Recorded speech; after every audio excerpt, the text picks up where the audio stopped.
Halo, assalamualaikum, salam pinggiran dan dina iki aku bakal bahas soal petani. Petani sing pahlawan pangan ning anak-anake kerep kurang mangan. Iku petani, anake kurang mangan. Elek bapakku, iku petani naturalisasi. Sebenarnya dia itu yo ora petani wong ora di sawah. Aning pas tak tekoki, "Pak, KTP-mu kok tulisannya pekerjaanmu petani." Bang tak tulis nganggur le. Mosok nang dunia nyata nganggur, nang dunia KTP yo nganggur. Mengko nak pas KTP ku ditumbuk piye? Pak ewoh lek semaur karo KTP-ne kanca-kancane. Gaweane bapakku iku kadang jagul mikul pari, kadang jagul mikul jagung. Kadang yo jagul mikul KTP-ne dhewe. Ben KTP-ne reti dadi petani iku rekoso.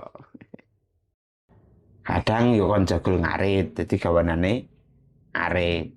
Kadang ndek yo nang bangunan, dadi gawanane palu. Ning ndek wedi banget nak pas bar ngarit terus dikon nang bangunan. Mergo apa? Wedi nek dicurigani palu arit. Nah, anak dadi wong nganggur, ku mah rada bahaya. Mangane sithik ning kon kuat, kuat ngeleh, kuat nampa kenyataan. Terutama kuat ngrungokke sambate bapakku sing luwih gedhe saka penghasilane. Nah, sepineh dan tak tampa dadi anake petani.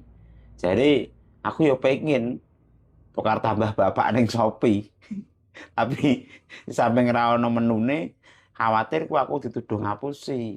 Mergo KTP-ne iku petani, ning nyatane pengangguran sejati. Tapi jebul oh gak aku tok sing pengen tukar tambah. Bapakku ya pengen aku ditukar tambahke. Jadi lek iso aku arep ditukar tambahke kucing ngangguran. Mangane sithik, ora njaluk sangu, ora njaluk urunan sekolah. Padahal lho Dan, nek sekolah aku iku disakoni promah siji. Oh, no ranking siji.